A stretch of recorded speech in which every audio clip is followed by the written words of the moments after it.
tenemos una maraña de regulaciones, de impuestos, de obligaciones, de todo tipo, tan gigantesca que literalmente no hay un aspecto de la vida de los individuos hoy que no esté definida por la intervención estatal. Hablamos con Axel Kaiser, uno de los intelectuales más críticos del intervencionismo actual. También un autor bestseller. La naturaleza humana sigue siendo exactamente la misma y las pulsiones por tener economías cerradas, proteccionistas, son muy poderosas. 250 años después de que Adam Smith publicara La riqueza de las naciones, el mundo parece haber olvidado las lecciones más básicas. ¿Por qué, a pesar de las evidencias, seguimos atrapados en prácticas tan viciosas? El Estado no debería estar metido en absolutamente nada más que la seguridad y la defensa, en nada más. Y nosotros tenemos un Estado metido en absolutamente todo y que además lo hace todo mal en general. Pero ¿qué pasa con los ricos? ¿Es verdad que su éxito necesita de que haya pobres?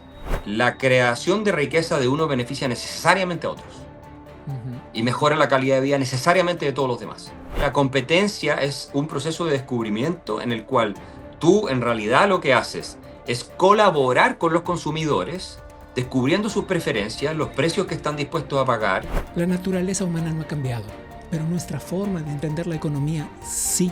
Y la economía no es solo la manera en la que entendemos el dinero, es, sin más, la forma en la que comprendemos nuestra vida y sí, también planeamos el futuro. Soy Gabriel Bauduco. Esto es Contracorriente.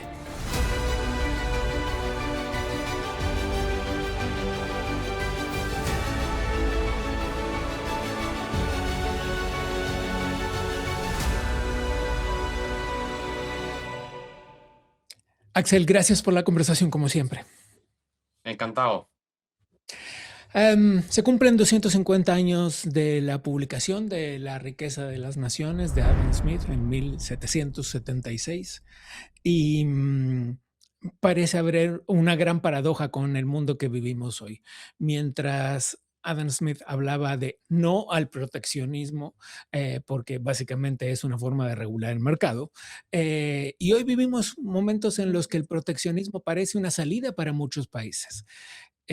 Claro, además del pequeño detalle de los 250 años, ¿qué ha cambiado que nos ayude a entender este momento? La naturaleza humana sigue siendo exactamente la misma y las pulsiones por tener economías cerradas, proteccionistas, son muy poderosas.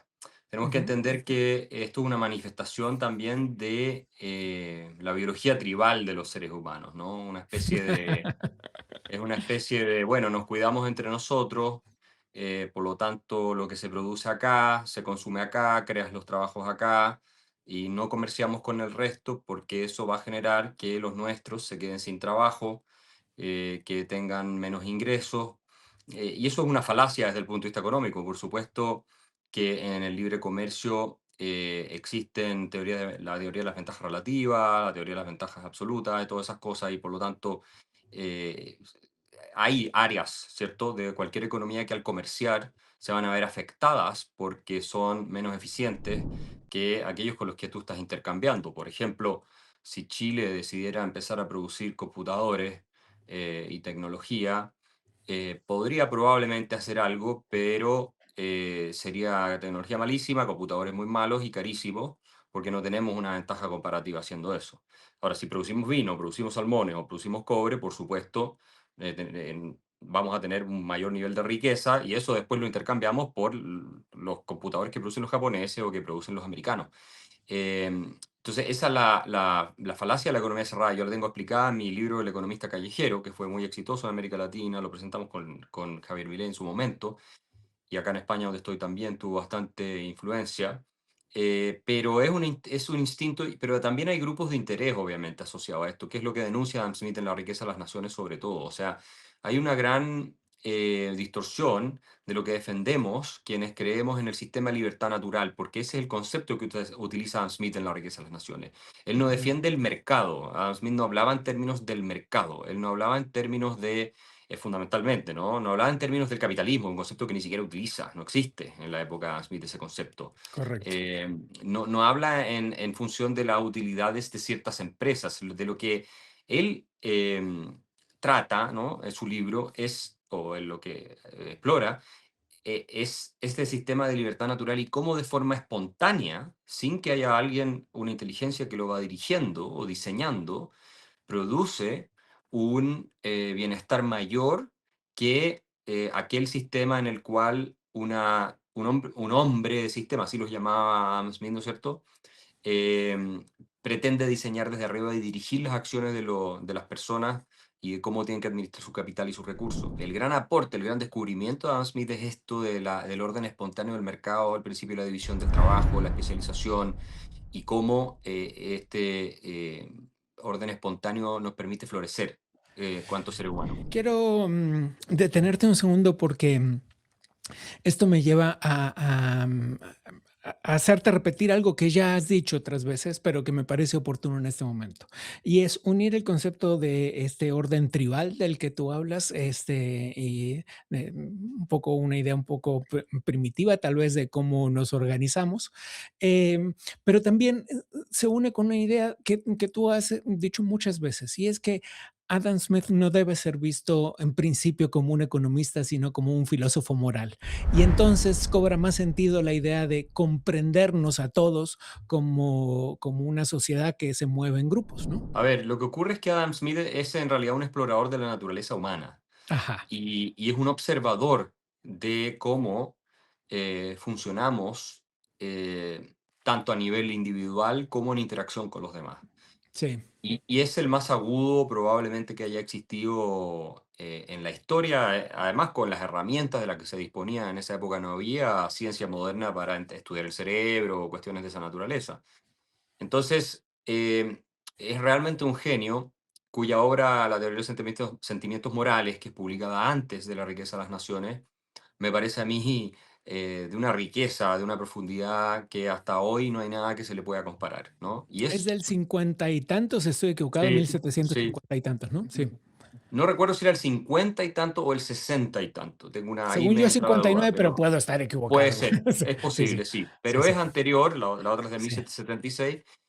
Ahora, lo interesante es que en La riqueza de las naciones, eh, lo que hace Adam Smith es básicamente también un tratado sobre la naturaleza humana, pero enfocado a la dimensión de la riqueza que podemos crear o no crear, ¿no? Y por eso él advierte muchísimo en contra, entre otras cosas, de los intereses empresariales, porque entendiendo la naturaleza humana, que buscamos nuestro propio interés, él dice rara vez se juntan estos hombres de negocio, estoy parafraseando, sino es para conspirar en contra del público. Y el sistema proteccionista es lo que él denuncia como un intento, un esfuerzo de intereses corporativos, intereses económicos, y ya en esa época, siglo XVIII, por impedir que haya entrada de una competencia que a ellos les perjudique en sus ingresos, en sus utilidades. Entonces, Adam Smith sostiene, bueno, esto reduce el stock de riqueza disponible en la sociedad, impide el progreso, impide que haya una división del trabajo que va más allá de las fronteras de tu país, porque al haber libre comercio, la división del trabajo se extiende, se expande. ¿Ya? Sí. Porque entran otros mercados y entra otra gente a poder especializarse gracias al comercio en cuestiones que antes no se podían especializar. Y por lo tanto, el crecimiento económico no es lineal, es exponencial. O sea, el ejemplo de la fábrica de alfileres que él plantea, ¿cierto? Es un Ujú. ejemplo exponencial. No es que se crean Cuéntalo con porque dos, o está tres o bueno, cuatro sí, personas más, 4 veces más alfileres, sino que se crean 40 veces más alfileres, ¿no? Entonces, correcto. bueno, todas esas cuestiones son realmente impresionantes y siguen siendo válidas, más allá de los errores que cometió Adam Smith, por ejemplo, su teoría del valor, que obviamente es equivocada, pero el resto sigue siendo tan vigente como en esa época y me parece que tiene que ver de nuevo con la naturaleza humana, que es la misma razón por la cual te hace sentido ver Shakespeare todavía o leer Aristóteles, ¿no? En sus tratados de ética, porque la naturaleza humana sigue siendo la misma. No hay nada nuevo bajo el sol con esto. Bueno, pues, un par de tecnicismos, pero son necesarios a esta altura de la conversación. El primero es lo de la creación del valor basado en las horas de trabajo hombre, ¿no? Digamos. Sí. Este, pero el otro en el que quisiera detenerme un poco más es en la diferencia de la riqueza de un hombre versus la riqueza de las naciones. Y aquí viene algo importante de entender en este momento, porque me parece que es una gran confusión colectiva, si me permites. Es decir, un hombre es más rico en tanto y en cuanto obtiene pues mayor acumulación, digamos, ¿no? Mayor ahorro, si quieres, para el hombre normal, el hombre medio. Sin embargo, una nación es más rica y en tanto y en cuanto es capacidad de producir más. Claro, lo que ocurre es que un hombre se puede hacer más rico a expensas del resto de la nación, sobre todo en un sistema protegido, ¿no? En que el gobierno le da beneficios especiales a través de la ley para eximirlo de la competencia, o le da subsidios, o le da créditos fiscales que no tiene en otros, etcétera. Crea un entorno Entonces, proteccionista, como decíamos, ¿no? Exacto. exacto. Por eso Adam Ajá. Smith lo que defiende es un sistema de libertad natural y el presupuesto normativo, la visión normativa detrás es lo que Dietrich McCloskey ha llamado este igualitarismo moral, ¿no? Que tenemos todos los mismos derechos. Adam Smith, de hecho, es el primero, es curioso porque lo acusan de profeta del capitalismo, de promover el egoísmo y todo eso. El primero en dignificar realmente el rol de los pobres es Adam Smith. Y Adam Smith llega a sostener que los pobres no son pobres porque sean inferiores o porque por ley divina tienen que estar donde están, o nacieron, ¿no es cierto?, como pensaba Platón, con una porción de un cierto elemento metálico que lo hace estar por debajo de la jerarquía. No, no, no. Él dice, si los pobres tuvieran la misma educación, las mismas oportunidades que el resto, florecerían. Y él propone, ¿no es cierto?, sobre todo con filantropía y con un sistema de economía libre, y muy poca intervención del gobierno, que algunos la han exagerado porque es muy limitada la que él ha propuesto para educación y todas esas cosas, que se apoye, ¿no?, a la gente que está desfavorecida. Pero él dice, lo que más genera prosperidad es la persona buscando su propio interés en este juego de intercambios, que es el mercado a través de la mano invisible, ¿no? Y él habla de la metáfora de la mano invisible, que otra gente ha tratado de ridiculizarla como que él está diciendo que Dios está guiando a las personas. Eso es absurdo. De lo que hablaba Dan Smith es de la teoría del orden espontáneo, que después Hayek profundiza muchísimo, que es esta idea de que tú puedes tener un orden que florece, que prospera, sin que sea creado por una mente y diseñado desde arriba hacia abajo, ¿no? Y eso es el mercado. Somos seres humanos intercambiando con ciertas reglas como el derecho de propiedad, y al intercambiar se crea un orden que es espontáneo porque no es dirigido por nadie. ¿Y qué es lo que lo va conduciendo? Bueno, el sistema de precios. El sistema de Ujú. precios es lo que te dice a ti cuándo, cómo y todo lo demás. ¿Ya? O sea, podemos hablar mucho tiempo de Adam Smith, pero Mucho a mí me tiempo. parece que se le ha acusado injustamente. Él nunca usó el concepto de egoísmo, a diferencia de Ayn Rand, que lo usa de manera abierta. Él Es hablaba que de hay una amor, diferencia amor entre propio. individualismo y egoísmo, digo, es un Absolutamente, sí. absolutamente. Él es un individualista en la tradición liberal clásica, que es una Ujú. tradición que reconoce también mucho de lo que se trabajó en el conservadurismo británico, o Sí. sea, Edmund Burke y después gente como Alexis de Tocqueville y gente así, y por lo tanto el individuo no se puede entender fuera de su comunidad, de su contexto social, y esto queda clarísimo en los terribles sentimientos morales, clarísimo. Te planteo otra dicotomía. A ver qué. Y sé que has hablado de esto ya antes, pero me parece oportuno que lo retomemos. Y hablar de la competencia, tú mismo has contado una anécdota acerca de que alguna vez personas muy arraigadas en una tradición religiosa hablan de la competencia como un arma de doble filo, como un hecho humano que puede, ahí sí, exacerbar el egoísmo. Y me gustaría que hablemos de este asunto, porque la competencia es precisamente una de las bases de la conversación que sostenemos. Bueno, lamentablemente dentro de la iglesia ha predominado católica y también muchas iglesias protestantes, evangélicas, una idea que es muy confusa respecto a lo que es el mercado Ajá. y que ve la competencia, este Papa Francisco era el mejor ejemplo, como algo negativo, como una cuestión que es una especie de guerra de todos contra todos, ¿no? Y Ujú, que es un ujú, juego de suma cero. O sea, si hay competencia, uno gana y el otro pierde. Y ese es el problema de las analogías deportivas. Y muchos ujú. economistas top de las mejores universidades del Digo, mundo. lo voy a llevar, perdón, te interrumpo solo un segundo, lo voy a llevar solo una frase para entender la exacerbación de lo que estás diciendo. Es decir, para que haya pobres tiene que haber ricos. Claro que es la teoría además marxista de la explotación, ¿no? Que finalmente tú ibas Sí. a terminar concentrando tanto el capital en unas manos que la pauperización del proletariado iba a llevar inevitablemente a la revolución y al derrocamiento del orden burgués, que es una tontería desde todo punto de vista. Pero Pero quiero retomo el tema hacer, de la iglesia porque me parece interesante. sí, quiero hacer este punto porque es muy importante. La, todos los ejemplos que se ponen de deportes, como la carrera de los 100 metros plano, entonces, la carrera de la vida unos parten con ventaja porque son hijos de padres ricos y otros no, entonces es injusto, son equivocados y están mal. Por la sencilla razón de que una carrera de 100 metros planos es un juego de suma cero. Tú ganas el primer lugar y eso significa que todos los demás lo perdieron. Ujú, En el mercado, en el sistema de libertad natural del que habla Adam Smith, la creación de riqueza de uno beneficia necesariamente a otros ujú, y mejora la calidad de vida necesariamente de todos los demás, ujú, o al menos de la gran mayoría, ¿ya? ¿Por qué? Porque en la innovación que se produce eh, por el mercado y por una serie de factores que llevan a la revolución industrial, por ejemplo, eh, aumenta la cantidad de riqueza que tú puedes producir, por ejemplo, la cantidad de trigo que tú puedes cultivar, cosechar y convertir en harina, con lo cual cae necesariamente, gracias a la invención de algún innovador, de una nueva cosecha, técnicas de fertilizante, de lo que sea, cae el precio del pan, haciendo que el salario real de todas las personas, porque todos compran pan, suba, sí. independientemente de que el que inventó los fertilizantes se hizo muy rico.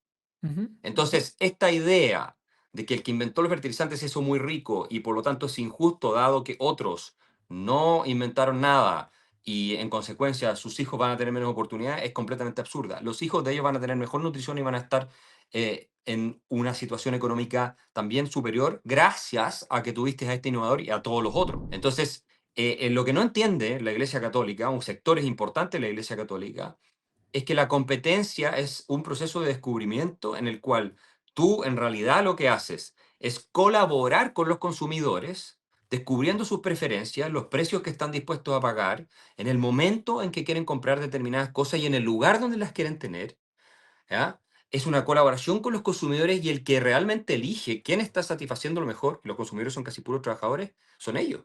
Porque tú totalmente. compites con el que está ofreciendo el mismo producto, el mismo servicio. Con ese sí compite. O sea, digamos, si tú produces Coca-Cola, bueno, tienes la Pepsi y ahí sí estás compitiendo, digamos, porque tienes un mercado muy parecido. Pero el que decide finalmente es el trabajador, quien es el mandatario del capitalista, del dueño de la empresa. Ujú, Y si ningún trabajador, que son consumidores, ¿no? Compra lo sí. que tú estás ofreciendo, tú quebras. Me gustaría recalar en algunos puntos. Cada vez que se habla de Adam Smith, surge una pregunta lógica, que es, ¿por qué si usamos los preceptos pensados por alguien hace 250 años, desde un punto de vista más, como dijimos al comienzo de la conversación, más filosófico que de la economía pura numérica, es decir, más del comportamiento humano que del mercado per se, digamos? ¿Por qué seguimos, si seguimos pensando en él como un referente? eh, ¿Cuáles serían los puntos que hoy, 250 años después, desquiciarían de la economía, del escenario global que vemos hoy? ¿Cuáles son los puntos que desquiciarían a Adam Smith? Yo creo que casi todo lo que se ve hoy día, si es que él lo observara con un prisma desde su teoría económica, Una teoría de eh, hace 250 años, vale la pena no, pero otra vez recordarlo. que sigue Sí, siendo válida, sí. digamos, no por eso no va a estar correcta. Digamos que la verdad y la realidad no cambian necesariamente con el paso del tiempo. La naturaleza humana es la misma y la ley de oferta y demanda sigue existiendo hoy como lo existió 2000 años atrás o 50.000 años atrás. O sea, Ujú, eso no ha ujú, cambiado, ¿no? No, no. ujú, ujú. Tú imprimes demasiado dinero, va a tener inflación si entra a circular. Eso es lo mismo en la época de Roma como en la época de hoy, ¿no? Ahí no hay que tratar de caer en la falacia de la modernidad. Algo que es moderno es bueno y tiene razón solamente porque fue creado recién. Aunque es No, cierto que en la época premonetaria la inflación era imposible, ¿no? en la época premonetaria, sí, habría que ver qué tipo de Claro, en el trueque puede haber Exacto, sido difícil. Depende de lo que exacto. defines como moneda también, es más Sí, complicado. sí, sí, sí, Pero, sí, sí, sí. pero sí, era harto menos posible. En todo caso, Ajá, creo que todo lo que tú ves hoy con los estados que están, el nivel de impuestos que recaudan los estados hoy, a Adam Smith, que él reflexiona sobre este asunto también, le parecería tiránico. O ujú. sea, Adam Smith jamás habría apoyado las cargas de impuestos de que te expropian 50% de tu ganancia, o 40 o 60, depende de dónde, en el país occidental en el que tú estés. Eso le habría parecido a él propio de un tirano. Y las políticas monetarias financiando el gobierno también, porque él escribe en contra de la inflación y la tentación de los reyes de devaluar la moneda, que en esa época las raspaban, le sacaban el metal caro y ponían un metal más barato, ¿no es cierto? Totalmente. Y con eso inflacionaban, aumentaban la cantidad de circulante. Antes de la Todas esas cosas, estandarización de los metales, sí, sí, el claro. odio a los ricos, toda esta cosa de quitarle más a los ricos, también lo habría considerado absurdo. Eh, o sea, estaría espantado con el nivel de intromisión que tiene el Estado en todo, que en su época no era así. Y aún indiferentes, Axel, a ver si estás de acuerdo en esto. El nivel de intromisión que tiene el mercado en, yo diría que casi todos los países, independientemente de su tendencia ideológica, ¿no lo crees? El Estado, dices tú, sí. El nivel de intromisión del Estado en todas partes es algo, yo te diría, sin precedentes. em, Antes de la modernidad, obviamente los regímenes totalitarios fueron mucho peores, en el Por supuesto. comunismo, el nazismo, Ujú. pero en Occidente ni siquiera los sistemas absolutistas, también por razones tecnológicas y otras, tuvieron el nivel de control sobre la vida de los ciudadanos que sí que existe hoy. Hoy día E incluso básicamente. abro todas las comillas en el aire, incluso cuando la pretensión es el bien, cuando hablamos, por ejemplo, del control de precios. Sí, eso ha existido antes, ¿no? Los controles de precios, pero yo me refiero a la regulación de todos los recovecos, los aspectos de tu vida, desde lo que tú puedes decir en redes sociales hasta Sí.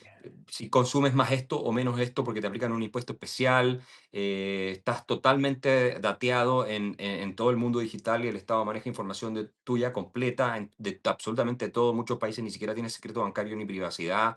Estás en lo que Tocqueville llamaba el despotismo suave, en un despotismo suave que no es tan obvio como, como un despotismo así que se presenta como tal, pero finalmente tenemos una maraña de regulaciones, de impuestos, de obligaciones, de todo tipo, tan gigantesca que literalmente no hay un aspecto de la vida de los individuos hoy que no esté definida por la intervención estatal. Obviamente en lo que 100%. trabajas, lo que tú ganas, en qué gastas lo que ganas, qué tipo de empresa puedes abrir, cuándo la puedes abrir, todo eso lo define el Estado hoy día. Todo. 100%. Aún en el escenario en el que, desde luego, fue escrito hace 250 años y el pensamiento entonces exigía otro marco, digamos. Em, la traspolación no está de más. Hoy, la intervención del Estado parece necesaria en muchas cosas: salud, educación, infraestructura, seguridad, a niveles en los que hace 250 años era impensable. ¿Cómo harías convivir ambas ideas, Axel? No, yo creo que el Estado no debería meterse en absolutamente nada, ni en educación, ni en salud, ni en nada. Ujú, Debería estar todo en manos de los privados, lo deberíamos financiar con nuestros ingresos en un régimen de impuestos ultra bajos. Y en el caso más, si tú quieres, generoso de que los contribuyentes financien algo, tendría que ser con sistemas de seguro, pero con administración privada de los sistemas de salud, como lo están, por lo demás, lo han introducido una fuertemente en conversación que, por Suecia y en los cierto, países parece estar nórdicos. y en América parece estar introduciendo Javier Milei. Está hablando en las Sí, últimas semanas justamente de esto, ¿no? sí, pero eso todavía no se ha aplicado, eso es muy No, no, no, incipiente. no, no, no. Es En, una en los países conversación que vamos. nórdicos sí, en los países Sí. nórdicos, ojo, que se ha avanzado mucho en la privatización de todos Ujú, estos bienes y servicios, entre ujú. comillas, sociales, Sí. hasta con fines de lucro, que pueden aprovecharse los dueños de colegios y cuestiones así.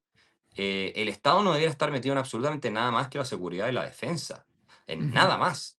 Y nosotros tenemos un Estado metido en absolutamente todo y que además lo hace todo mal en general y nos tiene quebrados con niveles de deuda insostenible. Y esto va desde Estados Unidos a Europa, a Japón, en todas partes. Están todos estos países quebrados.